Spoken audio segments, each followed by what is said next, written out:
አባታችን በሞቱ በኋላ ቀሲስ አስራት እጅጉ የደብራችን አገልጋይ ካህን፣ ወንድሞች ዲያቆናት፣ የተከበራችሁ አባቶች፣ እናቶች፣ ወንድሞች፣ እህቶች እንዲሁም ሕፃናት በወደደንና ባፈቀረን እድሜያችን ላይ ሳይገባን ይህችን የንስሐ ዕድሜ ጨምሮ በሰጠን በልዑል አምላካችን ፍጹም ሰላም እንደምን አደራችሁ? እንደምን አደራችሁ? እንደምን ሰነበታችሁ? አሜን። ቸርነቱ የማያልቅበት ይቅርታው፣ ምሕረቱ፣ ረድኤቱ ወሰን የሌለው አባቶቻችን አምላክ እግዚአብሔር ለምስጋና ለጸሎት ሳይገባን በዚህ ስፍራ የሰበሰበን አምላክ ስሙ ለዘላለም የተመሰገነ ይሁን። እንደምን አደራችሁ? አሜን። እንኳን አደረሰን፣ እንኳን አደረሳችሁ። ዛሬ እንግዲህ የልጆቹ እንደጠቀሱት አባታችንን ቅድም እንዳነሱት የፈውስ ሳምንት፣ የድህነት ሳምንት፣ የይቅርታ ሳምንት ነው። ከመጀመሪያው ጀምሮ እንደምታውቁት ዘወረደ ተብሎ ከላይ እንደወረደ ቅድስት ተብሎ ደግሞ እኛ እንደቀደሰ እንዳከበረን፣ ባለፈው ሳምንት ደግሞ በምኩራብ ቤቱን እንዳጸዳ፣ ቤቱን እንደቀደሰ፣ ለቅድስት ቤተክርስቲያን ልዩ ትኩረት፣ ወደ ቤተክርስቲያን መምጣት ልዩ በረከት እንዳለው የገለጸበት፣ ከቤተክርስቲያን ደግሞ የማይገባ ስራ የሚንቀሳቀሱትን የገሰጸበት ነው። ይሄኛው ሳምንት ደግሞ መጻጉዕ በሚባል ስሙ አይደለም ግን በበሽተኛ ስም የተሰየመው ይሄ ልዩ በረከት ያለው እሑድ ነው። ቅድም እንደሰማችሁት በዮሐንስ ወንጌል ምዕራፍ 5 ቁጥር 1 እስከ 25 እንደተነበበው እንዲሁም ደግሞ ዲያቆኑ በግዕዝ ዜማ በመላእክት ቋንቋ መዝሙር 40 ላይ ቁጥር 3 ላይ ያለውን እንዳዜመልን እነሱን መሰረት አድርገን ሁላችንም የምናውቀው ታሪክ ስለሆነ አጠር አድርገን እንነጋገራለን። ሚስጥሩን ጥበቡን አምላካችን እግዚአብሔር ለሁላችን ይግለጽልን ይግለጽልን። የሚያስተምረን እግዚአብሔር ነው። የምንጠቀምብን ሰዎች የራሳችን ሀሳብ እንዳንገልጽ እኛም መጸለይ ያስፈልጋል። ቃሉን ብቻ እንነግራችሁ ማለት ነው። እግዚአብሔር አምላክ ሚስጥሩን ጥበቡን ይግለጽልን። በመዝሙር 40 ቁጥር 3 ላይ ቅድም ዲያቆኑ ሲያዜም እንደሰማችሁት እግዚአብሔር በደዌ አልጋ ሳለ ይረዳዋል፣ መኝታውን ሁሉ በበሽታው ጊዜ ያነጥፍለታል። እኔስ አቤቱ ማረኝ፣ አንተም በድያለሁና ነፍሴን ፈውሳት አሉ ይላል። ስለ ቃሉ የአምላካችን የእግዚአብሔር ስም የተመሰገነ ይሁን። ቅዱስ ዳዊት ይህንን ቃል የተናገረው አባቶቻችን እንደሚናገሩት ስለ ሕዝቅያስ ነው ይላሉ። ሕዝቅያስ ታሪኩ ተቀይሮለት በደዌ ተፈውሶ 15 ዓመት ተጨምሮለት ነው የኖረው ብለው ይነግሩናል። ጌታችን መድኃኒታችን ኢየሱስ ክርስቶስ በዚህ ሳምንት ስለ ፈውስ፣ ስለ ድህነት፣ ታምራት ያደረገበት፣ ሽባ የተረተረበት፣ ጎባጣ ያቀናበት፣ በተለያዩ ቦታዎች ላይ ፈውስ ያደረገበት ክርስቶስ ድውያንን መፈወሱ በስፋት በሚነገርበት ሳምንት ነው። መጻጉዕ እንደምናውቀው መጻጉዕ ማለት ደዌ የጸናበት ማለት ነው። የሰውየው ስም አይደለም፣ ግን በበሽታው የተሰየመ በበጎች በር አጠገብ ተቀምጦ የነበረ ምሕረት የሚፈልግ ምሕረት የሚጠባበቅ ለሁላችን ትምህርት የሆነ ለ38 ዓመት ሙሉ እግዚአብሔርን በረከት ሲጠብቅ የነበረ አንድ ምስኪን ሰው ስለሱ የተነገረ ሳምንት ነው። ይህንን ነው በዮሐንስ ወንጌል ምዕራፍ 5 ቁጥር 1 እስከ 14 ያለውን እንዲህ አነበዋለሁ። በዚያም ከዚያ በኋላ የአይሁድ በዓል ነበር። ኢየሱስም ወደ ኢየሩሳሌም ወጣ። በኢየሩሳሌም በበጎች በር አጠገብ በዕብራይስጥ ቤተሳይዳ የምትባል አንዲት መጠመቂያ ነበረች። 5 መመላለሻ ነበረባት። በእነዚህ ውስጥ የውሃውን መንቀሳቀስ እየጠበቁ በሽተኞችና ዕውሮች፣ አንካሶችን፣ ሰውነታቸው የሰለለ ብዙ ሕዝብ ይተኙ ነበር። አንዳንድ ጊዜ ጌታ መልአክ ወደ መጠመቂያይቱ ወርዶ ውሃውን ያናውጥ ነበርና እንግዲህ ከውሃው መናወጥ በኋላ መጀመሪያ የገባ ከማናቸው ካለበት ደዌ ጤናማ ይሆን ነበር። በዚያም ከ38 ዓመት ጀምሮ የታመመ አንድ ሰው ነበረ። ኢየሱስ ይህንን ሰው ተኝቶ ባየ ጊዜ እስካሁን ብዙ ዘመን እንዲሁ እንደነበረ አውቆ ልትድን ትወዳለህን? አለው።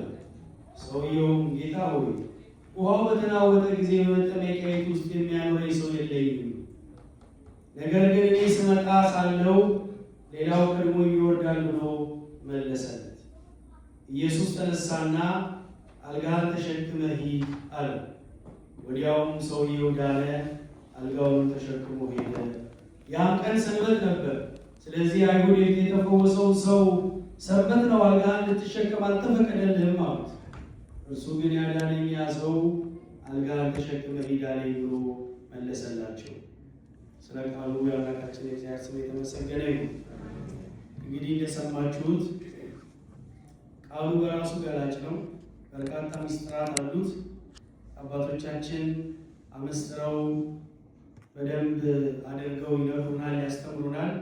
እኔ ይህንን ቀን በአባታችን በሊቀ ጉባኤ ነው የማውቀው። ምን በሚል ነው የሚያስተምሩን? ይህን ቀን ካስታወሳችሁ ርዕሱ ምንድን አልዮት ያሰማል። ሰው የለኝም በሚል ርዕስ በተደጋጋሚ ሚስጥሩን በጠበቀ ሁኔታ ሰምተነዋል እና ይህ ቀን እሳቸው ቢቀጥሉ ጥሩ ነበር። ያው ለመታዘዝ ነው። የዛሬ ጥሩም አይደለውም፣ ግን ደግሞ የምናውቀውን እንናገራለን፣ የሰማነውን እንመሰክራለን እንዳለው ቅዱስ ዮሐንስ ለመታዘዝ ያክል ነው የቆምኩት። ሚስጥሩን ጥበቡን እግዚአብሔር አምላክ ይግለጽልን ለሁላችን። ብዙ አባቶች አስተምረዋል። ዛሬ ዘመኑ እግዚአብሔር ፈቃዱ ሆኖ ትምህርት እጃችን ላይ ነው ያለው። መርጦ የመስማት ያለ መስማት ጉዳይ ነው እንጂ ሊቃውንቱ ወጥተዋል። እግዚአብሔር አምላክ በእድሜ በጤና ይጠብቅልን። እንደዚሁም ደግሞ እየተነጠቁም ነው። እውነተኞቹ መምህራን ደግሞ እየተጠሩ እየሄዱ እውነተኞቹ መስካሪዎቹ ከወንጌል ያልተለዩ በአደባባይ የሚመሰክሩ ቅዱስ አባታችን አሉ፣ የመንግስት አካላት አሉ ብለው ወደኋላ የማይሉ ለወንጌል አንገታቸውን የሚሰጡ ስራቸውን ትተው ከቤተ ክርስቲያን ምንም ሳይቀበሉ በአደባባይ የሚሰክሩ ወንድሞች እየተነጠቁ ነው። ትናንት አስተምረው በማግስቱ ማለት ነው እና ለእነሱ በረከት መጠራት በእውነት እንደዚህ መንገድ መጠራት ረድኤት አይገኝም። ለቋሚው ግን እጅግ በጣም ከባድ ነው። ከጫት ከሱስ ወጣቱ ጎትተው ያወጡ እጅግ በጣም ስመጥር የሆኑ መምህራን እየተጠሩ ነው። እግዚአብሔር አምላክ በረከታቸውን ያሳድርልን። እነሱም ደግሞ ረፍተ ነፍስ ይስጥልን። ወደ ቃሉ ስንመለስ የአይሁድ በዓል ነበረ ይላል። ባለፈው ሳምንት አስታውሱ እንደነበረ እንደዚህ ብሎ ነው የሚጀምረው። የአይሁድ በዓል ነበረ። 4 ጊዜ የአይሁድ በዓል እንዳከበረ ጌታችን በወንጌል ተጠቅሷል።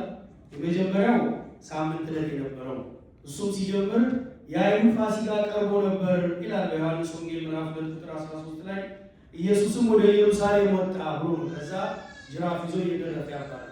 ያ የመጀመሪያው የአይሁድ ፋሲካ 4 ጊዜ ፋሲካ ነበር። ፋሲካ መሻገር፣ ማለፍ፣ መሻገር ማለት ነው። እንዲህ ብለው አክብረውታል። የአይሁድ በዓል ነበር። ከግብፅ መከራ የተለዩበት ስለሆነ በየዓመቱም ያከብሩት ነበር።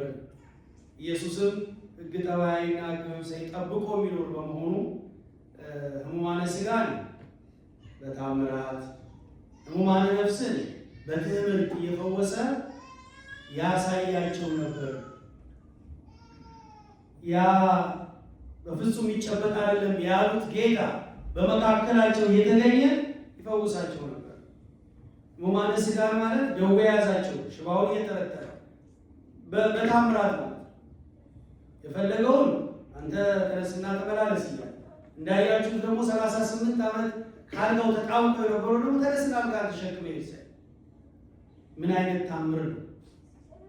ደግሞ እንዲሁ ደግሞ ያሉትን ደግሞ አይን ላይ ምንም የሌላቸው ደግሞ ግንባር ላይ እንትፍ ብሎ ምራቅ እያደረገ ሂድና በሰሊሆም ታጠብ የሚል ድንቅ አምላክ የዚህ በረከቱ የሚነገርበት በተለይ ደግሞ ይህንን ታምራት ያደረገበት ጊዜ የሚገለጽበት ወቅት ነው። በምኩራብ የመጀመሪያውን በዓል አድርጓል። ሁለተኛው ይሄ ዛሬው ያሁኑ በዚህ ሳምንት የምናከብረው መጽሐፉ የተባለው ነው። እሱም እንደዛው እንደተጠቀሰው ቅድምዬ እንደሰማችሁት ከዚህ በኋላ የአይሁድ በዓል ነበረ። ኢየሱስም ወደ ኢየሩሳሌም ወጣ ይላል። ሶስተኛው 5000 ሕዝብ የመገበበት ነው። በ5 እንጀራና በ2 ዓሣ ማለት ነው። በዮሐንስ ወንጌል ምዕራፍ 6 ቁጥር 4 ላይ ያለ ነው። አራተኛው ስለ ስቅለቱ በዕለተ ዓርብ የሚከበረው ፋሲካ። እነዚህ ናቸው ፋሲካ ተብለው የሚከበሩት። እንግዲህ እነዚህ ሲያከብር ነው እነዚህ ታምራት እያደረገ የመጣውና ዛሬ ትኩረት የምናደርገው መጽሐፉ ላይ ነው። በኢየሩሳሌም በበጎች በር አጠገብ በዕብራይስጥ ቤተሳይዳ መጠመቂያ ስፍራ የምትባል አንዲት መጠመቂያ ነበረች። የምህረት ቤት ነች። አባታችን ቤተሳይድ የይቅርታ የምህረት ቦታ ማለት ነው። መጠመቂያ ነበረች። 5 መመላለሻ ነበረባት። 5 ደረጃዎች ነበሩ። አይመችም መተኛ እንደዚህ ማለት ነው። 1 2 3 እንግዲህ 5 ቁጥሩ እዚህ ላይ የተኛው አንደኛው ይመቻል። ዝቃዜውን ተውት። አይ የሚመች ቦታ እንደገና መረማመጃ ሰዎች ይመጣሉ ይሄዳሉ። የማይመች ቦታ ላይ 38 ዓመት ነው። ምን አይነት ጥንካሬ! በእነዚህ ውስጥ 5ቱን እነዚህን መወራረጃዎች አባቶቻችን ሲያመሰጥሩ ብዙ ትርጉሞች አሏቸው፣ ግን በ5ቱ አዕማደ ምስጢር ይመስሏቸዋል። እነዚህ ሁላችንም ያንን አምነን ነው ወጥተን እዚህ ዛሬ ቤተክርስቲያን ውስጥ የምንገለገለው። ምንድን ናቸው 5ቱ አዕማደ ምስጢር? ጥሩት እንጂ ምስጢራተ ቤተክርስቲያን አለ። 5ቱ አዕማደ ምስጢር የሚባሉት እነሱ ሳናምኑ ቤተክርስቲያን አንገባም። አቤት!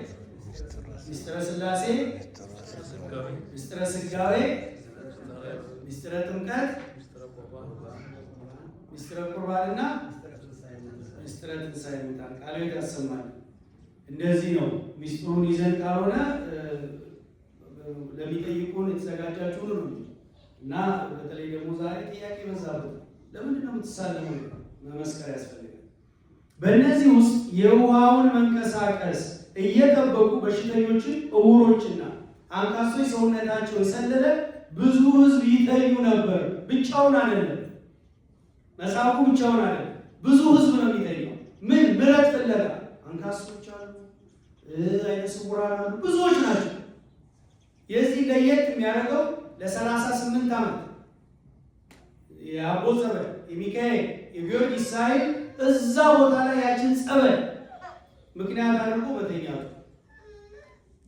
አንዳንድ ጊዜ የጌታ መልአክ አንዳንድ ጊዜ በሳምንት አንዴ ነው የሚሉ አሉ። አንዳንድ ጊዜ የጌታ መልአክ ወደ መጠመቂያይቱ ወርዶ ውሃውን ያናውጠው ነበርና እንግዲህ ከውሃው መናወጥ በኋላ በመጀመሪያ የገባ ከማናቸውም ካለበት ደዌ ጤናማ ይሆን ነበር። አይገርምም? የእግዚአብሔር ቸርነት የመጀመሪያው ሰው ብቻ ከዛ በኋላ አይፈወስ ሰስቶ ነው የሆኑ መልአኩ ወጥቶ አናውጣ። ለምንድን ነው?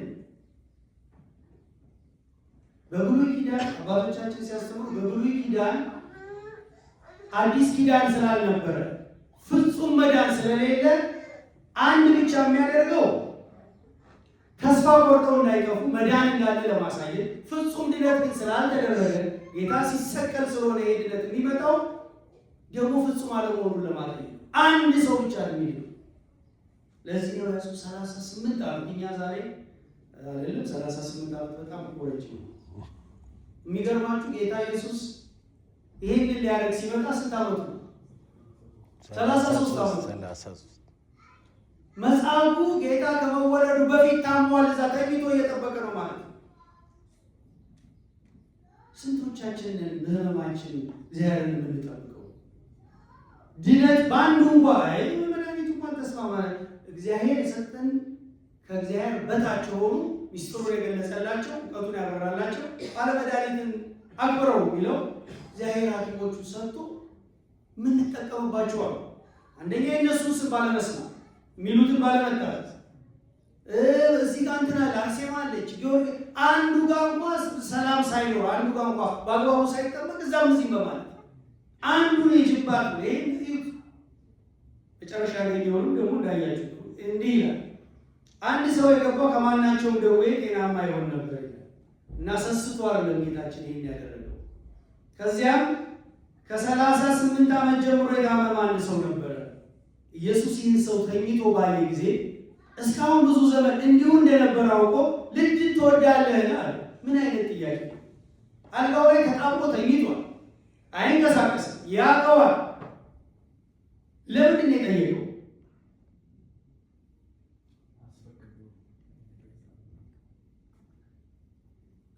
ለአባታችን አይደለም እንጂ እሳቸው መልሰዋል። ለምንድን ነው እንዲህ ያደረገው?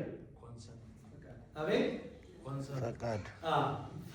ፈቃድ ዛሬ ዘመንገድ ላይ እንደምታዩአቸው በግድ መጥቶ በራችሁ አንኳኩቶ ፓምፍሌት እንደሚሰጧቸው አለ። ልትድን ትወዳለህ እንደ መዳን እንደሚፈልግ እያወቀ 38 ዓመት የጠየቀው ቆይ ውሃ ያቀበለው ምግብ ዘመዶቹ ርቀውታል። ከብዙ ሰዎች ተለይቷል። እግዚአብሔር ይማረ ያለ መጨረሻ ላይ የሚጠቀሙበት እነሱ ናቸው። የሚገርማቸው ምንም ያልጠየቋችሁ ናቸው። በኋላ ላይ በማንጓጠጡ በሁሉ ላይ ደግሞ የሚገኙ እስካሁን ብዙ ዘመን እንዲህ እንደነበረ አውቆ ልትድን ትወዳለህን አለ። ሰውየው አይገርማችሁ? ጌታ ምንድን ነው መልሱ? ልትድን ትወዳለህ ሲባል ሰው ምንድን ነው? አዎ አይደለም አይደል? ግን ውስጡ ያለው እንደገና ጌታ 33 ነው ጎልማሳ ሰጋና፣ ምክንያቱም ሰው የተሸከመ ነው የሚቀጣቸው። ትንሽ ጠረጠረና ይመልስ ሰጠ። ጌታ ሆይ ውሃው በተናወጠ ጊዜ በመጠመቂያዬ ውስጥ የሚያኖረኝ ሰው የለኝም። ነገር ግን እኔ ስመጣ ሳለሁ ሌላው ቀድሞኝ ይወርዳል ብሎ መለሰ። ጎልማሳ ስለሆነ ይምረኛል ብሎ አይደለም። እንደው ወይም ደግሞ ተከታዮቹ ብዙ ስለሆነ ጌታ አንደኛውን አዞልኝ ያስገባኛል ብሎ ምን አይነት ምስኪን ነው! የጌታ እንትን ደግሞ የሚገርም ነው። ኢየሱስ ተነሳና አልጋህን ተሸክመህ ሂድ አለው። ወዲያውም ሰውየው ዳነ፣ አልጋውን ተሸክሞ ሄደ። ስለ ቃሉ አምላካችን እግዚአብሔር ስም የተመሰገነ ይሁን። አሜን። አይገርም? ቼክአፕ ሳታረጉ በረለ እጃችሁ ላይ ምንም ምንድን ነው ታፔላ ሳይደረግ ልጆች እናሳክም ስል እጃችሁ ላይ ሳይታሰርላችሁ ቀጥታ ገብታችሁ ዶክተሩ ሳያናግራችሁ ነርስ መጣ ሳትለካችሁ እያያችሁት ነው። ሰውየው ማንም ዘር ተነስና ተመላለስ 38 ዓመት 8 ቀን አልጋ ላይ መተኛት እግር አያንቀሳቅስም። ለ4 ሰዓት 5 ሰዓት ጉዞ እንኳን አስፕሪን እየተዋጠ ምን አይነት አምላክ! እጅግ የሚገርም ነው። ሚስጥሩና ቃል አድርገውና ወደ ትሮቹ መጣሉ። እንዲህ ነው ያለው። ይሄ ቃል ለምንድን ነው ያደረገው ሲባል አንደኛ በነፃ እንደፈወሰው ፍጹም ፈውስ እንደሰጠው ለማሳየት። ማንም ሰው ከ38 ዓመት በኋላ ተነስቶ ቆሞ አይደለም አልጋ ሊሸከም ቆሞ መንቀሳቀስ አይችልም። ፊዚዮቴራፒ ያለ ምን አለ ምታውቁት አይደል? እና በደዌያችን ምን ያህል ትዕግስት እንደሚያስፈልገን የተማርንበት ሰው ምን ያህል ትዕግስት ምን ያህል እግዚአብሔር መጠበቅ እንዳለበት እዛ ጋር አንደኛው የአንድ ጊዜ ብቻ አንድ ሰው እየፈወሰ የመጣበት በጣም የሚገርማችሁ በሽታ ሁሉ የሚፈወስ አይደለም። በሽታ ሁሉ አይፈወስም፣ ሊፈወስም አይችልም። በበሽታው በረከት ማግኘት ስላለ በበሽታው በረከት አግኝተው የሚኖሩ ብዙ ስራ ኢዮብን የት እናውቀው ነበር? አንድ ባለጸጋ ነበረ። ይሄን ያህል ሺህ ከብቶች ነበሩት፣ ይሄን ያህል እንትኖች ነበሩት፣ ረዶች ነበሩት። ሞተ ነበር። ማን ስለ ብዙ ባለጸጎች አሉ፣ ማን ተጠቅሷል? ኢዮብ ያንን ጸጋ ያንን የህመም የደዌ ጸጋ ካገኘ በኋላ ነው ትዕግስቱ የታወቀው የተፈተነው የወጣው እና ይሄ ሰው በዛች ቦታ ላይ ሆኖ ምንም እንኳን የተጠየቀውን ጥያቄ ወዲያው አይገልጽም። እሱ የጠበቀው ይሄናል እንዴ አልተጠራጠረ ብድግ 38 ዓመት ከገባንበት ካለብን ችግር፣ ጣጣ፣ ጭንቀት እግዚአብሔር አምላክ ብድግ ያለ እንደዚህ በደቂቃ ውስጥ ብድግ ያለ በልቦናችን ውስጥ ያለውን እግዚአብሔር ነው የሚያውቀው። የምንሰቃይበትን የምንፈተንበትን ነገር እግዚአብሔርና እኛ ብቻ ነው የምናውቀው። ያንን የምናውቀው ግን ለእሱ ብቻ ብንነግረው ያለውን መፍትሄ ነው ይሄ ሰው ያሳያል። ዘመዶቹን ትተውታል፣ ጥለውታል፣ መጥቶ ቁጭ ብሏል። ብቻውን ደጅ እየጠና ነው። ማንም የሚጠይቀው ምግብ የሚሰጠው የለም። ደጅ ጥናቱ ግን እጅግ በጣም የሚያሳዝን የሚገርም። ያንን ጠብቆ ተነስና ተመላስ አላመነ። እንዴ ቆይስ ምን ማለት ነው? አሁን ይሄዳል አልተገራገ እንዲህ ብለው አብራርተውታል። ትንቢተ አሞጽ ምዕራፍ 5 ቁጥር 21 ላይ ይቅርታ ይሄን እንመለስበታለሁ። በኢየሩሳሌም በበጎች በር አጠገብ ያለው ለመስዋዕትነት የሚቀርበው በግ መሟላት ያለበት በጣም የሚገርሙ በበር መጠበቂያው ቦታ ላይ ነው ይሄ ሰው የቆመው ነው። ምንድን ነው ያ የበጎች መግቢያ የተባለው? የበጎች መግቢያ የተባለው ጌታችን መድኃኒታችን ኢየሱስ ክርስቶስ በኦሪት ጊዜ እንደሚደረገው ለመስዋዕት የሚቀርቡት በጎች ነው። በጎች ደግሞ ዝም ብሎ በጎች አሉ። ሳምንት ዕለት እንዳያችሁት እነዛ በበጎች ሲሸጡ የነበሩት በጣም የሚገርማችሁ ሸፍጥ እየሰሩ ነው። በጎች ላይ ከረጅም መንገድ ይዘው ስለሚመጡ በጎቹ ይከሱ ነበር። ከዛ በር ላይ መግቢያ ላይ ያሉት እነዚህ ሌዋውያን የሚያስገቡት ማካስተዋል ይሄንማ እንዴት ይሄን መስዋዕት ታቀርባለህ ብለው ይለውጡ ነበር። ለዋጮችና ሻጮች ያላቸው እነሱ የአንድ ዓመት በግ ጸጉሩ ያልከረከረ ጸጉሩ ያላረረ ምን ጥፍሩ ያልዘረዘረ ቀንዱ ያልከረከረ የአንድ ዓመት በግ ነበር ለመስዋዕት የሚቀርብ። ስለዚህ ሲያመጡ አይተው ቼክ የሚያደርጉ ነበሩ። ያ በር ጋር የበጎች መግቢያ በር የተባለ ለመስዋዕት የሚገባው ቤት ቼክ አድርገው ነበር። ዝም ብሎ አይሰጥም። የአንድ ዓመት በግ ነው፣ ጠቦት መሆን አለበት። ከከሳ ደግሞ ይቀዩት። እነዛን ገርፎ ያባረረው ንግድ አታድርጉ ያመጡትን ያስገቡ ነው። ሳምንት ዕለት የተያዘ ነው ታሪክ እና ቤተሳይዳ ያው የብረት ቦታ ነች። እንግዲህ መመላለሻውም እንዳየነው ነው። የሚገርማችሁ ጌታችን መድኃኒታችን ኢየሱስ ክርስቶስ 33 ዓመት ከ3 ወር ባስተማረበት ጊዜ በዓል ሲደርስ እኛ ዛሬ ያለን ምዕመናን የት መሄድ እንዳለብን ያሳያል። በዛ በችግር በጭንቀት ጊዜ በመከራ ጊዜ ቤተክርስቲያን ጥብቅ ብለን እንገኛለን። ለቅሶ ነው፣ መደፋት ነው፣ ማዘን ነው። አባቴ ጸልዩልኝ ነው። ልክ ሲፈጸም በፊትም እኮ ነው እግዚአብሔር አይቶ ያቺን እንደ ውዳሴ ማርያም ያቺን ዳዊትን አይቶ ከዛ መመለስ መምጣት ነው። በምስጋናም ጊዜ ግን የት መገኘት እንዳለብን በተለይ በበዓላት የጎደለባቸውን ሆስፒታል ያሉትን የታመሙ የተኙትን መጠየቅ እንዳለብን ያሳይበት። እንዲህ ይላል የሚገርመው ትንቢተ አሞጽ ላይ ምዕራፍ 5 ቁጥር 21 ላይ ዓመት በዓላችሁን ጠልቼዋለሁ፣ ተጸይፌዋለሁ፣ የተቀደሰውን ጉባኤያችሁ ደስ አያሰኘኝም። የታይታ ስለሆነ የታይታ ስለሆነ ዓመት በዓላችሁ ተጸይፌዋለሁ፣ ጉባኤያችሁ ራሱ ደስ ያለ መዝሙራችሁ ሁሉ ይላል የሚቃጠለው መስዋዕታችሁ የእህሉ ቁርባናችሁ ብታቀርቡልኝ እንኳን አልቀበልም። ለምን እየገፋችሁ ነው? አመት ነው በትህትና በፍቅር በይቅር ባይነት አይደለም። መስዋዕት ማቅረብ ምንድን ነው? ይቅር ሳይባባሉ መስዋዕት ማምጣት ምንድን ነው? በይቅርታ ካልተመለሰ በይቅርታ ውስጥ ካለ ተጸይፌዋለሁ ብታቀርቡልኝ እንኳን አልቀበልም። ለምስጋና መስዋዕት የምታቀርቡልኝን የሰቡትን እንስሶች አልመለከትም። የዝማሬንም ጩኸት ከኔ ዘንድ አርቅ። አንዳንድ ጊዜ ዝማሬያችንን ተቀባይነት የለውም። በስርዓት በህግ ጭፈራ የሞላበት ዝማሬ የለም። ሰው የሚመሰገንበት ዝማሬ የለም። የሚመሰገነው መድኃኒዓለም ኢየሱስ ክርስቶስ ነው። ይሄ ቤተክርስቲያን የቅዱስ ሚካኤል መታሰቢያ ነው። ቅዳሴው የመድኃኒዓለም ኢየሱስ ክርስቶስ ነው። የሚፈተተው ስጋው ደግሞ በዚህችም ቤተክርስቲያን ገጠር ባለችው አንድ ጧፍ በማይበራባት ቦታ ያለው አንድ አይነት አገልግሎት፣ ቅዳሴው እኩል፣ ዜማው እኩል፣ አገልግሎቱ ያው የሚፈተተው መድኃኒዓለም ኢየሱስ ክርስቶስ። ቅዱስ ሚካኤል ግን መታሰቢያ የተረፈ በስሙ እንማጸናለን ቃል ኪዳን ስለተገባለን ከመረጥኳቸው ጋር ቃል ኪዳኔን አደረኩ ስላለ ማለት ነው። እና ድሃ የበደላችሁ ክፋት እየሰራችሁ በዓል አታክብሩ ሲለን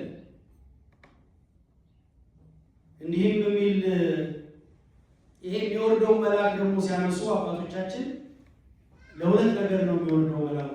ለሁለት፣ አንደኛው ውሃውን ለመቀደስ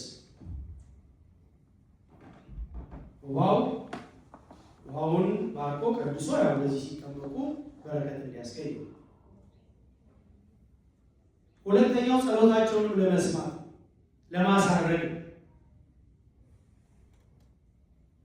መልአኩ ሲወርድ ግን አንድ ሰው ብቻ ነው ገብቶ ያችን ነገር ድነቷን የሚያገኘው ለድነት ለመባረክ። ይሄን በረከት የምናገኘው ይሄን በረከት የምንቀበለው ተቀብለን ቦታው ላይ ስንገኝ፣ ታምነን ቦታው ላይ ስንገኝ። በሚስጥር እንደሚናገሩት ቅዱስ ሩፋኤል ያው ሩፋኤል ፈታይ ማህፀን ቢሆን ሩሩህ እግዚአብሔር ፈዋሽ ነው ማለት ነው ተብሎ የተነገረለት ነው። ቅዱስ ሩፋኤል ነው ወጥቶ የሚያምነው ያንን ውሃ የሚመታው ይላሉ አባቶቻችን። በሌሎቹ ቅዱሳን መላእክት ይተረጉሙታል። በዮርዳኖስ ወንዝ ንዕማን ከለምጽ የሚዳነው ለምንድን ነው በዛኛው ወንዝ የምጠመቀው? በሀገሬ አባናና ፋርፋን የሚባሉ ወንዞች እያሉ ለምንድን ነው በዚህኛው ልጠመቅ የምችለው? ግድ የለም 7 ጊዜ ብቅ ጥልቅ በል ትድናለህ ቢለው ከሌላ ቦታ መጥቶ ንጉሱ አይ ብሎ እንትኑ ላይ ወጥቶ ሊሄድ ሲል ረዶቹ እባክህ ያስቸገረ ነገር ከባድ ነገር አለ፣ የጠየቀ ነገር ቀላል ነገር ነው፣ ግባና ተጠምቀህ ካልሆነ ትተኸው ትሄዳለህ፣ እንገድለዋለን አሉት። ነቢዩ ሊጠይቅ መጡ፣ ሊድን መጡ። ጌታችን መድኃኒታችን ኢየሱስ ክርስቶስ በጸበል ብቻ አይደለም ያለው፣ ህመሞቻችን በጸበል ብቻ አይደለም። ይሄኛው ግን ጠራው። በመጽሐፈ ነገሥት ምዕራፍ 5 ቁጥር 1 ላይ የሚገኝ ታሪክ ነው። እሺ ካላችሁኛልና ተመልሶ የሄድበት ካለበት ገባ። ትልቅ ብሎ 7ኛው ላይ ከለምጹ ተፈወሰ። አሁን እኛ ብዙ ጊዜ ፕሮሲጀር መጠበቅና የሚባል ነገር ብዙ አይደለም። ምን ችግር እዚህ ጋር ስሆን ምን ችግር ግባና ውጣ ነው 7 ጊዜ አያችሁ። ስርዓተ ቤተክርስቲያን ለምን እንዲህ ይዞራል? ለምን ምንድን በዚህ ጋር ሳቋርጦ ሄዳ አይባልም። ስርዓት የተሰራው አክብረ ነው እንድንጓዝ። የሚደረጉ ግን መጠየቅን ያስፈልጋል። ለምንድን ነው እንደዚህ የሚዞሩት? ለምንድን ነው እንደዚህ የማይዞሩት የሚለው መጠየቅ እንዲያስረዱ ማድረግን ይገባል። ግን ደግሞ በዛ ተመስጦ ደግሞ አይ ለምንም ችግር የለውም እንደው ጣጣ ያበዛችሁ ነው ማለት ግን ደግሞ እንደ ለማን ነው የሚያስፈልግ ጥሎ ሄዶ ነበር ተመልሶ ነው ያናደረገው። በጸበል ብቻ ደግሞ እንደማንፈወስ የመጽሐፉ ታሪክ የሚያሳይ 38 ዓመት ሲጠብቃት የነበራለ ያቺ ውሃ እንደናፈቀችው ይባላል። አስገባኝ ነበር ያለው። ይላል ምን አይነት አምላክ ነው? ጸበል ሲጠብቅ የነበረው ይላል ተሸክመን ተመላለሰ። እዚህ ዛሬ በጭንቀት ውስጥ ያሉ ወንድሞች እህቶች አንድንም ብለው ያሉ በየቤታቸው የተቀመጡ ነገሯቸው መድኃኒዓለም ኢየሱስ ክርስቶስ ይፈውሳል፣ ያድናል። ወደ ጸበሉ፣ ወደ ማጠንቱ፣ ወደ ቤተ መቅደሱ ኑ በሏቸው፣ ይንበርከኩ። እዛ ቦታ ላይ አልጠፋም። ይሄ መጽሐፉ ቦታው ላይ ሙጥኝ ብሎ ነው ሄዶ እየዞረ አይደለም። አይ ስንት ጸበል ይልኩኝ ብሎ አይደለም። ጥሯቸው። በእያንዳንዱ ቤት ውስጥ በእያንዳንዱ ልቦና ውስጥ የታፈነ ነገር አለ። ያንን የሚፈተው መድኃኒዓለም ኢየሱስ ክርስቶስ የሁላችንንም እንቆቅልሾች ሁሉ እግዚአብሔር ይፍታው። ወደ እሱ ማመልከት ነው የሚጠቅመው። ለማንም መንገድ ጥቅም የለም። በጣም የሚገርመው ከጤናው በላይ ህመሙ የሚጠቅመው ሰው አለ። በመታመሙ እግዚአብሔርን ያወቃል። የመጣ ሁሉ አይድንም። በቤተክርስቲያን ትምህርት የመጣ ሁሉ ይድናል የሚል አባቶች ጸሎት ያደርጋሉ። ሚጮህ ይኖራል። እንደዚህ አይነት ይሄ በቀጠሮ ደግሞ ጥምቀት 9 ሰዓት ላይ ጌታ ይፈውሳል፣ ዛሬ 9 ሰዓት ተሰበሰቡና ነው የሚል የለም። ቤተክርስቲያን አትከተሉ። እንደዚህ አይነት ከፈወሰ እንዳያችሁ እዚሁ ሲጮህ መስቀላቸውን ይዘው እዚሁ ጋር ትልሉታል። ካቆመ ያቆማል፣ ለቀቁ ካለ ይለቅ። በመስቀል ነው እና ዝም ብለን እንትኖች ተከታይ መሆንም የለብንም። ቅዱስ ጳውሎስ እንግዲህ በጣም ነዋየ ኅሩይ 3ኛው ሰማይ ድረስ የሄደ ነዋየ ኅሩይ የተባለ እንቁ ሰው ቅዱስ ጳውሎስ እንዳያችሁት ከዛ ከተመለሰ በኋላ እጅግ በሚገርም ሁኔታ እግዚአብሔርን ያገለገለ 14 መልእክታትን የጻፈ የሚገርም ሰው። የሚገርማችሁ እሱ ሲሄድ በቤተ መቅደስ ያለ ቅድምም ተነቧል። ጥላው ድውይ ይፈውሳል። ጥላውን ጠብቀው የሚፈወሱ ርቀቱን ጠብቀው ተደርድረው የሚጠብቋል። እሱ ግን በህመም በጣም ይሰቃይ ነበር። እንዲህ ብሏል ራሱ ሲናገር በመገለጥ ብዛት በማዳን በመፈወስ ምክንያት ማለት በመገለጥ ብዛት እንዳልታበይ የሥጋዬ መውጊያ የሰይጣን መልእክተኛ ተሰጠኝ። ምን በሽታ? ይህ ነገር እንዲርቅልኝ ደጋግሜ ጸልይ። እግዚአብሔር ግን አለ። ማንን ነው የሚለው? ማንን ነው እንደዚህ የሚለው? ከቃሉ ጋር ናችሁ? ከቃሉ ጋር ናችሁ? ከራሳችሁ ጋር ቢል እየከፈላችሁ ነው። ከዚህ በኋላ ሲኬድ የሚደረገውን ነገር ይደርሳል። እሱ ለቃለ እግዚአብሔር ስጡ። ይሄ ጊዜ የቃለ እግዚአብሔር ጊዜ ነው። ከእግዚአብሔር ጋር የምንገናኝበት ጊዜ። ቃሉን ሳንሰማ ደግሞ መቀየር የለም። ከቃሉ ጋር ናችሁ?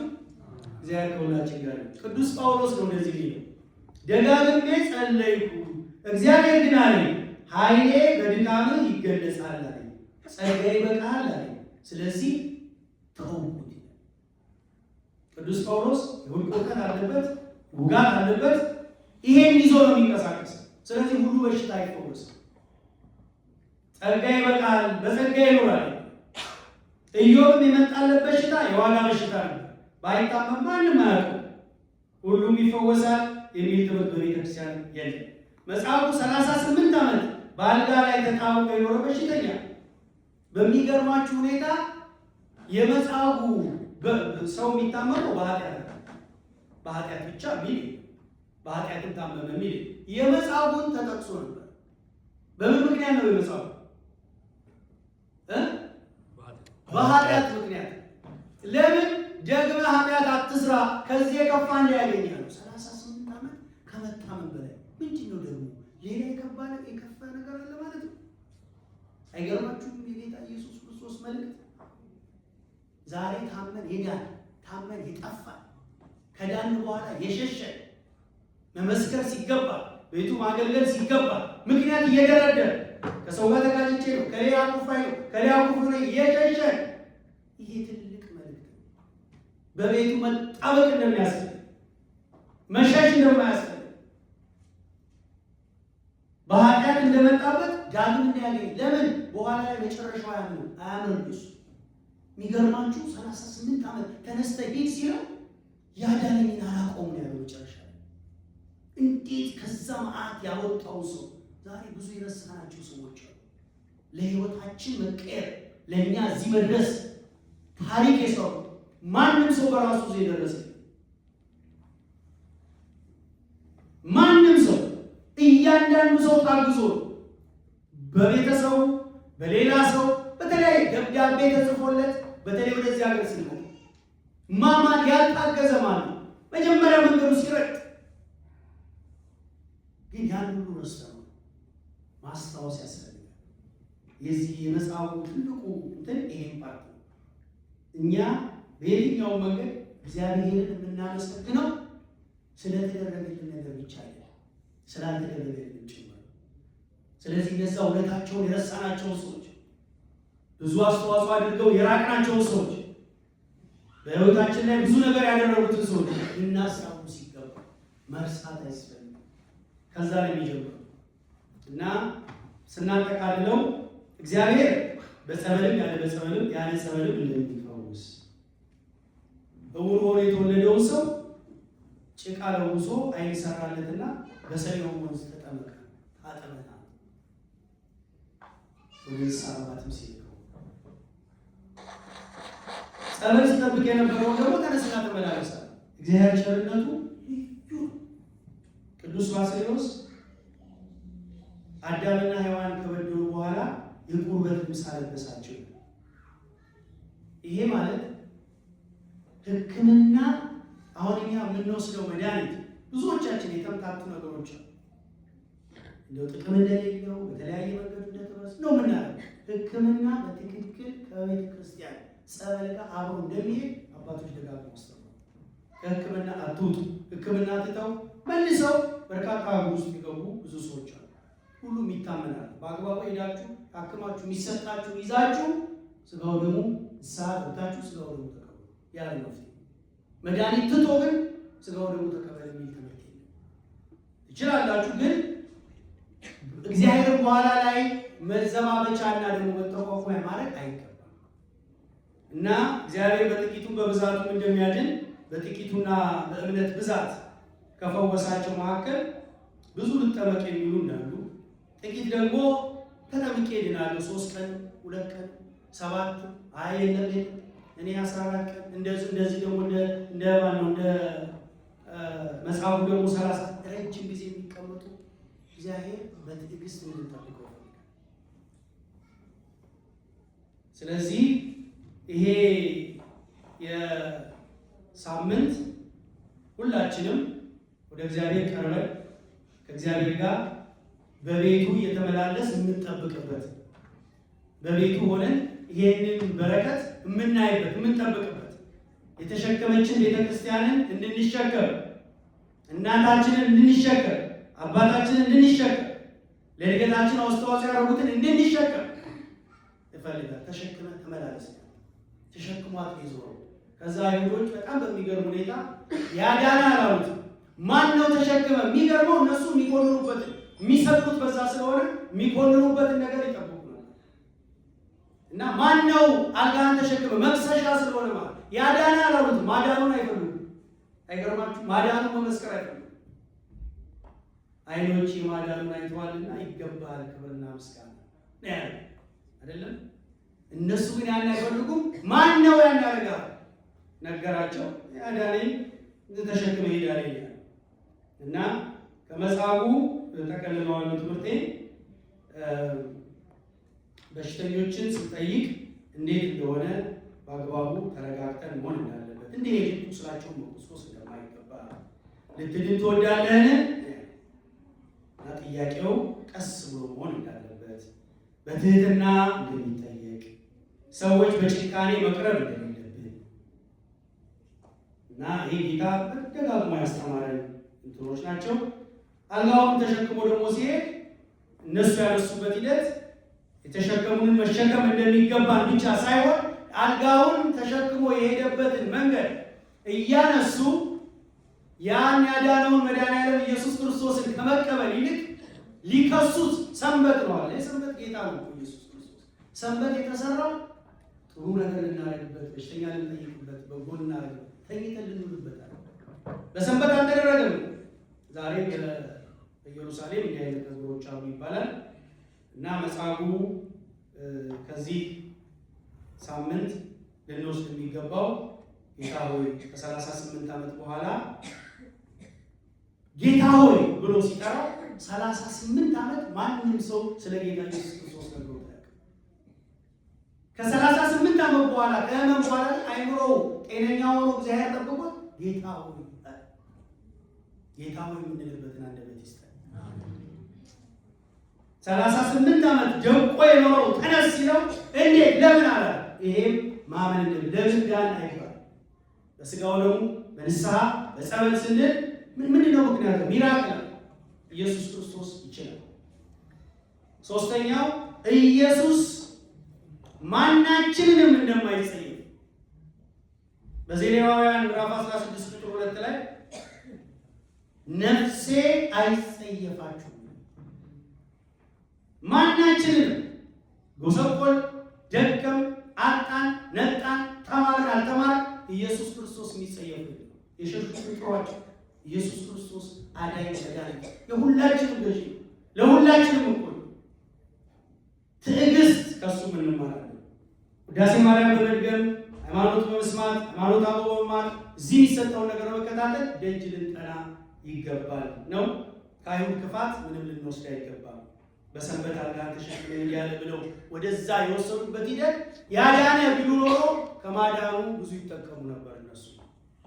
ስለዚህ እኔ ፈዋሽህ እግዚአብሔር ነኝ።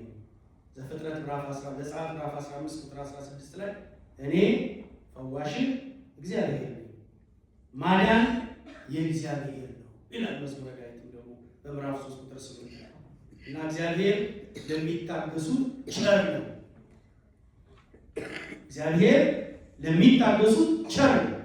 እንትና ላይ ማን ነው መጽሐፉ ላይ ያየነው ትዕግስቱ። እኛም ታግሰን ካለብን ነገሮች የምንፈወስበት ነገር እሱን አምነን በቤቱ ተመላልሰን 30፣ 60 መቶ ያማረ ፍሬ አፍርተን የምንጠቀምበትን እግዚአብሔር አምላክ ያድለን።